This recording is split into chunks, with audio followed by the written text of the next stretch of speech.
अस्सलामुअलैकुम वरहमतुल्लाहि वबरकातुहू। स्टूडेंट्स, आज हमने करनी exercise 3.4 question number 1। Find the number of binary relation in the following.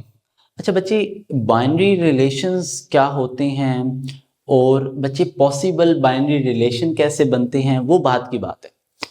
अब फर्स्ट क्वेश्चन में हमें कह रहे हैं कि सिर्फ आप नंबर ऑफ बाइनरी रिलेशन बताएं कि कितने बन सकते हैं। अच्छा बच्चे, बाइनरी रिलेशन होते क्या हैं, चलिए इसके बारे में छोटा सा आपको एक बता दूं हिंट। जैसे पेयर्स, जैसे 1 का 0 के साथ, फिर 1 का 2 के साथ, फिर 1 का 4 के साथ, फिर 3 का 0 के साथ, 3 का 2, ये इन्हें हम कहते हैं बाइनरी रिलेशन। ठीक है। अच्छा तो बच्चे कितने नंबर ऑफ बाइनरी रिलेशन बनेंगे ये तो नेक्स्ट बात है। ठीक है।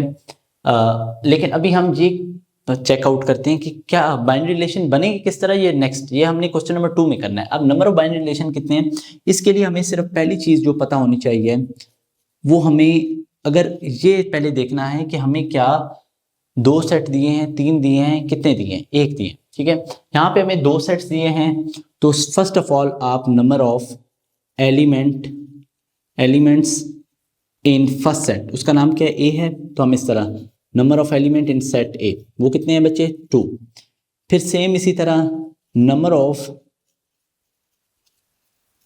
Elements in B which is denoted by N B, वो बच्चे कितने हैं, 3।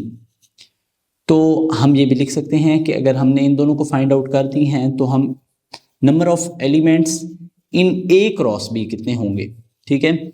या number of element in A multiply by B, बच्चे कितने होंगे, 2 multiply bye 3 equal to 6।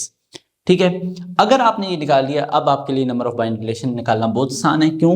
Number of binary relation का फार्मूला क्या है, number of binary relation in A cross B equal to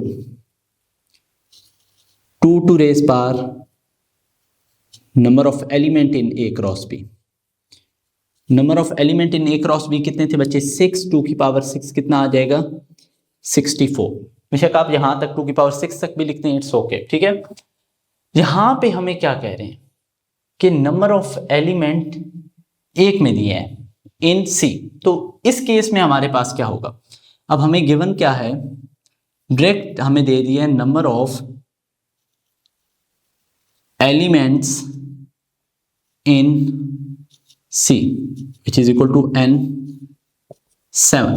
अब बच्चे ऐसा कर देते हैं, इसे कहते हैं, यहां पे तो हमें दिया ही एक सेट है, सिंपली वो क्या कर लेंगे, 2 की पावर वही सेट, जो कि गलत होता है बच्चे यहाँ पे।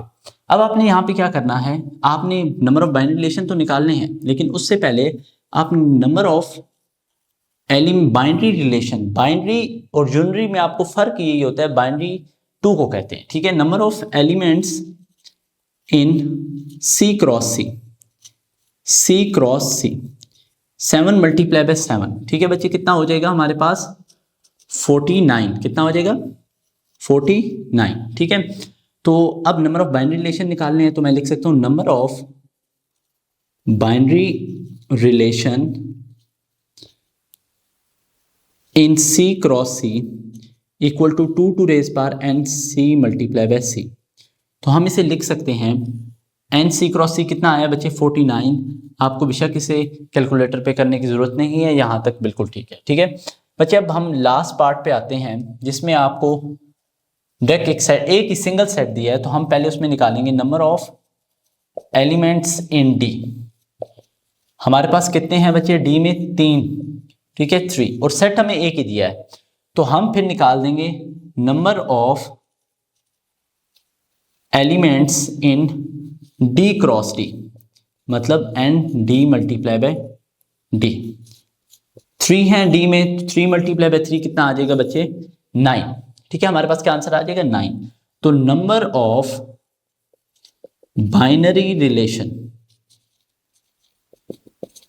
वही फार्मूला आपने सेम उस तरह, 2 to raise power number of element in D cross D, वो हमारे पास कितने आ जाएंगे, 9। आप बेशक इसे लिख दें 5, 1, 2, अगर आप नहीं भी लिखते इट्स ओके। ठीक है, 2 टू रेज पावर 9 तक भी आप कर सकते हैं। ठीक है, तो बच्चे अब मूव करते हैं क्वेश्चन नंबर 2 की तरफ। सो बच्चे क्वेश्चन नंबर 2 में हमसे कह रहे हैं find all possible binary relation mentioning number of binary relation in each case. तो बच्चे पहले हमें नंबर ऑफ बाइनरी रिलेशन बताने हैं कितने हैं। तो बच्चे ये एक इम्पोर्टेंट शॉर्ट क्वेश्चन है। तो बच्चे मैं डायरेक्ट ही करता हूँ कि number of element in A हमारे पास कितने मौजूद हैं 3 और number of element in B हमारे पास कितने मौजूद हैं 1। तो number of element in A cross B कितने हो जाएंगे 3 multiplied by 1 equal to 3. So we can write number of binary relation in A cross B equal to 2 to raise power n A multiplied by B which is equal to 2 to raise power 3 और 8 हमारे पास number of binary relation आ जाएंगे। बच्चे सबसे पहले मैं इसके लिए क्या करूंगा a को b के साथ मल्टीप्लाई करते हैं, ठीक है, a मल्टीप्लाई बाय b। अब पेयर बनाते हैं, देखते हैं। फर्स्ट पेयर क्या आ जाएगा √2 का क्यूब रूट 5 से। उसके बाद बच्चे क्या आ जाएगा √3 का क्यूब रूट 5 से। फिर बच्चे क्या आ जाएगा √5 का क्यूब रूट 5 से। तो ये हमारे पास बन चुके हैं 3 ऑर्डर पेयर। अब इसमें से बाइनरी रिलेशन किस तरह निकालते हैं, चलें इसकी तरफ मूव करते हैं। बच्चे आपने याद रखना है 8 बाइनरी रिलेशन बनेगी जिसमें हमेशा फर्स्ट और लास्ट बिल्कुल पक्का कंफर्म होता है। फर्स्ट क्या होगा इट इज नल सेट और लास्ट क्या होगा सेम यही जो ए क्रॉस बी जो आपके पास लिखा हुआ है यही होगा, ठीक है। तो फर्स्ट बाइनरी रिलेशन हमारे पास क्या आ गया null set. Second binary relation हमारे पास क्या आ जाएगा, आप सिंपल इसी को लिख सकते हैं फर्स्ट वाले को, ठीक है, और फर्स्ट ऑर्डर पेयर को एज इट इज, ठीक है। R3 हमारे पास क्या आ जाएगा, सेकंड वाले को आप लिखते हैं √3 विथ क्यूब रूट 5। इसी तरह हमारे पास R4 क्या आ जाएगा, ये वाला आप थर्ड वाला लिख देंगे √5 विथ क्यूब रूट 5। इसी तरह हम R5 क्या लिख देंगे, R5 हमारे पास फर्स्ट 2 का पेयर आप बना लें, ठीक है। फर्स्ट 2 ऑर्डर पेयर जो हैं इसमें आप लिख दें इस रिलेशन में बाइनरी रिलेशन में, ठीक है।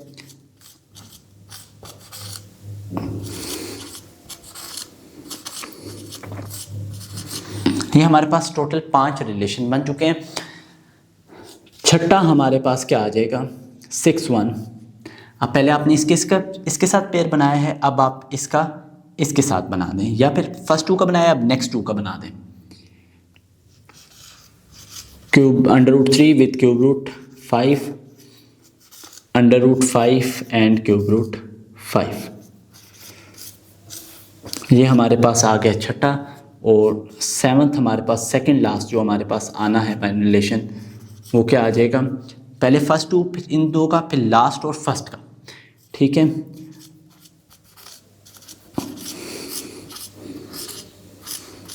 √2 एंड क्यूब रूट 5। और लास्ट मैंने आपको पहले बताया कि बहुत इजी होता है 8वां, वो आपने सेम एज इट इज सारे का सारा लिख देना है। Cube root 5 √3 with cube root 5 square root of 5 with cube root of 5। तो ये हमारे पास 8 रिलेशंस बन चुके हैं, ठीक है, किसके ए क्रॉस बी के। अब हम चलते हैं सेकेंड पार्ट की तरफ जिसमें हमें एक सी दिया है, ठीक है। तो number of element in C कितने आ जाएंगे बच्चे, हमारे पास हैं 2। तो number of element in C cross C किसके इक्वल हो जाएगा 2 multiply by 2 which is equal to 4। तो हम लिख सकते हैं number of binary relation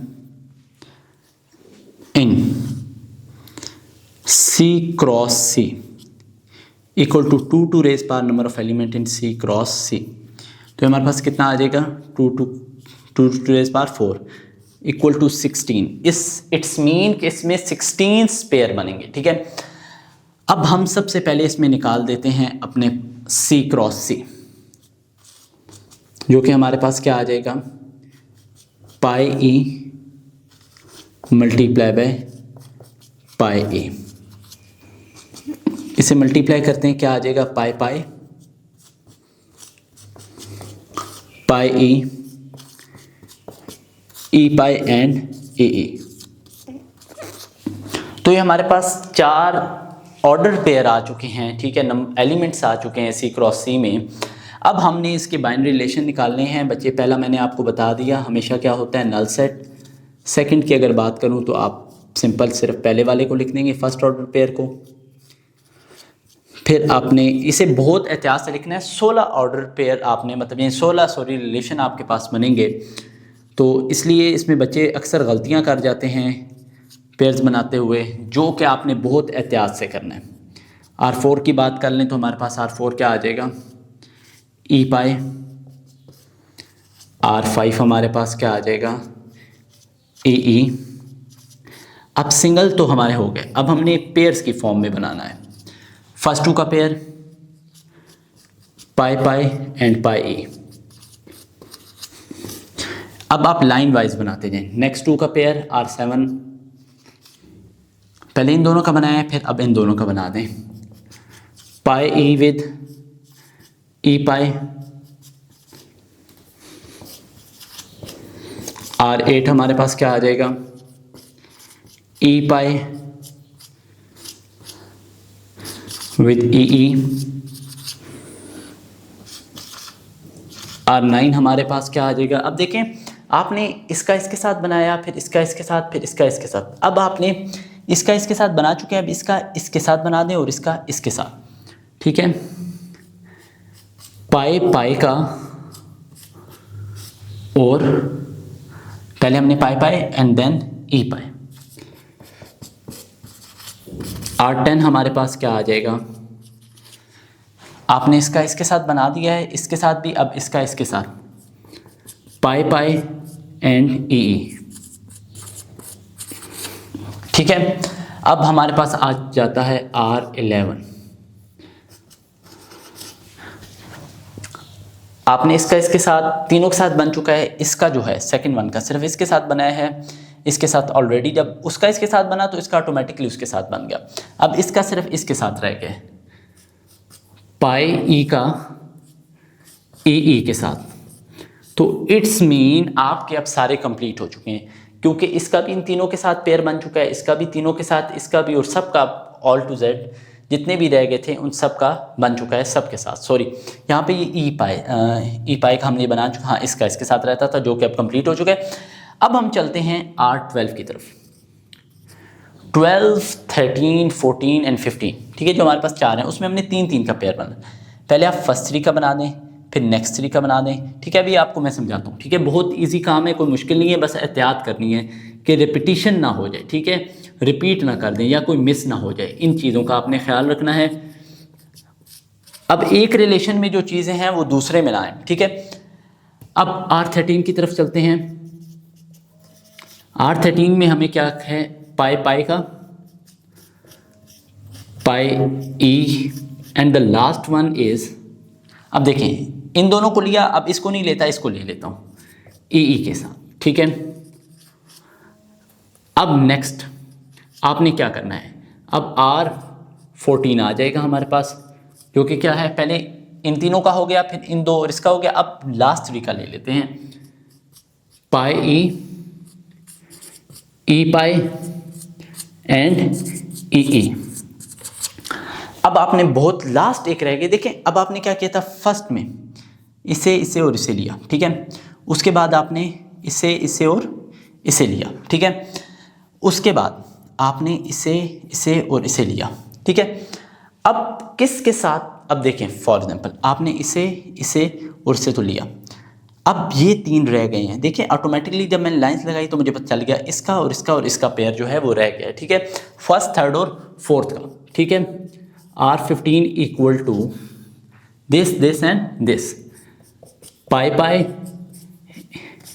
E pi E. ठीक है, अब लास्ट आर जो हमारे पास है R16, वो मैंने आपको बताया है लास्ट हमेशा सेम वही होता है, जिसमें हमारे पास पाई पाई पाई ई और ई पाई और ई सब आ जाएंगे। ठीक है, अब मूव करते हैं इसके जो लास्ट पार्ट है पार्ट नंबर 3 की तरफ। ठीक है, अच्छा, पार्ट नंबर 3 में आपसे एक दो सेट दिए गए हैं, तो हम number of element in D कितने हैं, 1 है। Number of element in E कितना है, 2 हैं। तो number of element in D cross E हमारे पास कितना आ जाएगा, 1 मल्टीप्लाई बाई 2 इक्वल टू 2। तो number of binary relation in D cross E will be equal to 2 to raise power and D cross E. तो हमारे पास क्या आ जाएंगे, 2 to raise power 2 which equal to 4, यानी नंबर ऑफ बाइनरी रिलेशन हमारे पास 4 ही बनेंगे। ठीक है, तो फर्स्ट ऑफ ऑल हम क्या कर लेंगे, फर्स्ट ऑफ ऑल हम डी क्रॉस ई निकालते हैं। डी क्रॉस ई हमारे पास क्या बनेगा, 2 ही पेयर हैं, 5 1 एंड 5 10। फर्स्ट रिलेशन आपको पता है, हमेशा मैंने बताया है क्या होता है, एम्प्टी सेट। R2 हमारे पास क्या आ जाएगा, फर्स्ट वन 5 एंड 1। R3 हमारे पास क्या आ जाएगा, 5 एंड 10। और इसी तरह हमारे पास R4 क्या आ जाएगा, 5 1 एंड 5 10। तो यहाँ पे बच्चे हमारा जो एक इम्पोर्टेंट क्वेश्चन था क्वेश्चन नंबर 2 वो हो गया कंप्लीट। अब मूव करते हैं क्वेश्चन नंबर 3 की तरफ। तो बच्चे क्वेश्चन नंबर 3 में आपसे कह रहे हैं इफ एक सेट P है, उसमें हमारे पास 3 नंबर ऑफ एलिमेंट्स हैं 7 8 and 9, then find 2 binary relation from P cross P। तो बच्चे सबसे पहले मैं P क्रॉस P निकालता हूँ। P हमारे पास क्या है, 7 8 एंड 9। ठीक है, अगेन 7 8 एंड 9। तो टोटल हमारे पास ये हमारे पास जो ऑर्डर्ड पेयर बन जाएंगे वो 9 बन जाएंगे, 7 7 7 8 एंड 7 9। अगेन हमारे पास 8 के साथ 8 7 8 8 एंड 8 9। ठीक है, फिर हमारे पास 9 के साथ 9 7 9 8 एंड 9 9। ठीक है, अब बच्चे इसके अंदर से हमने 2 सिर्फ रिलेशन कोई भी कंसीडर कर लेने हैं रिलेशन। लेट फॉर एग्जांपल मैं रिलेशन 1 कह देता हूँ, आपकी मर्जी है कोई भी आप मैं 2 ले लूँ, 1 ले लूँ, 3 ले लें, 4, जैसे आपका दिल करे। ठीक है, मैं कह देता हूँ 7 8 7 9 और 8 7। ठीक है, 7 8 7 9 एंड 8 7।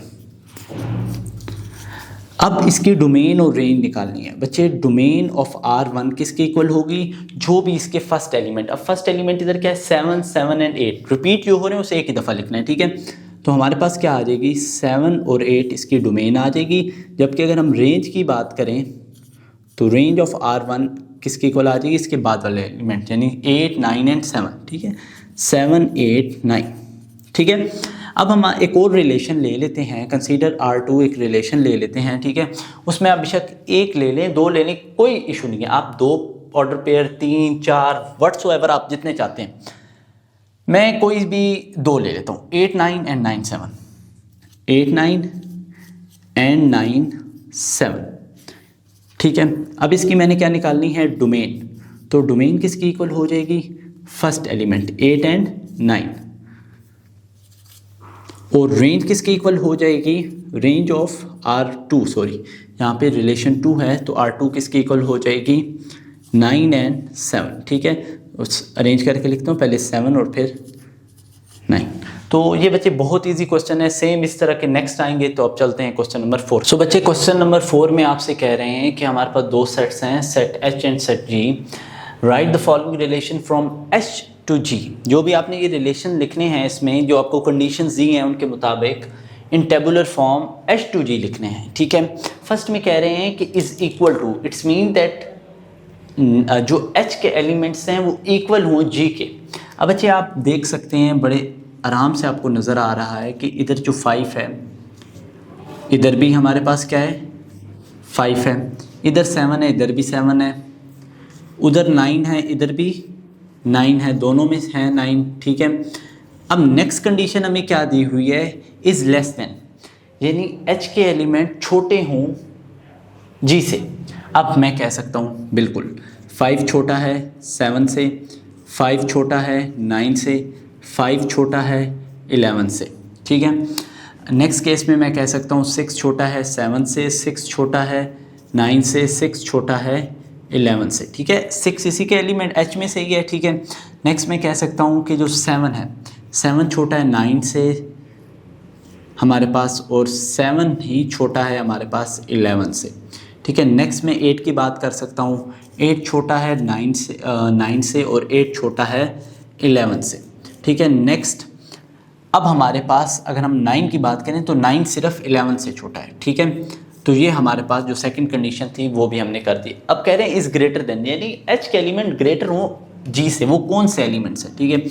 अब यहाँ पे हम देखें 6 इज़ ग्रेटर देन 5, तो हम कह सकते हैं 6 एंड 5, ठीक है। अब 7 की बात करें, 7 5 से ग्रेटर है तो 7 इज़ ग्रेटर देन 5। फिर नेक्स्ट बात करें 8 की, तो 8 is greater than 5 and 7 both, 8 5 से बड़ा है और 8 7 से भी बड़ा है। अब बच्चे नेक्स्ट जो है हमारे पास क्या मौजूद है, 8 हो चुका है 9। अब 9 की बात करें तो 9 भी सेम, सिर्फ 5 से ही बड़ा है और 9 7 से बड़ा है, ठीक है, उसके अलावा किसी से भी नहीं। अब नेक्स्ट में कह रहे हैं इज़ 1 लेस देन, यानी h की जो वैल्यू है, एलिमेंट की वैल्यू, वो सिर्फ एक वैल्यू कम हो किससे, g से। तो अगर हम 6 की तरफ देखें, 6 7 से कम है, 8 9 से कम है, सिर्फ हमारे पास 2 ही केसेस बन रहे हैं, ठीक है। वो क्या क्या केसेस हैं कि हमारे पास 2 केसेस क्या हैं, एक 6 एंड 7, यहाँ पे 6 और 7, और दूसरा हमारे पास 8 और 9, ये 2 केसेस हैं, ठीक है।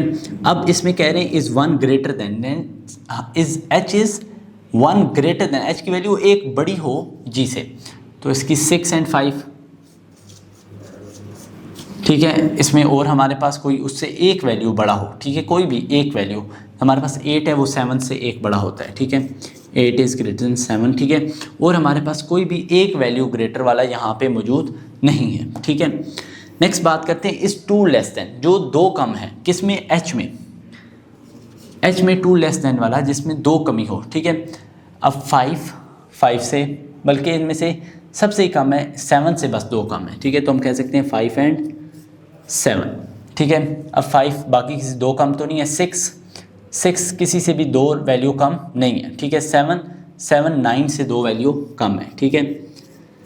अब नेक्स्ट बात करते हैं 8 की, 8 किससे भी 2 वैल्यू कम नहीं है, 9 किससे है, 9 11 से 2 वैल्यूज़ कम है, ठीक है, इज़ 2 लेस देन। तो बच्चे ये बहुत इंपॉर्टेंट रिलेशन के मुताबिक ये बहुत इंपॉर्टेंट है, जिसमें आपको कंडीशन दी होती है उसके मुताबिक आपने करना होता है। अब मूव करते हैं क्वेश्चन नंबर 5 की तरफ।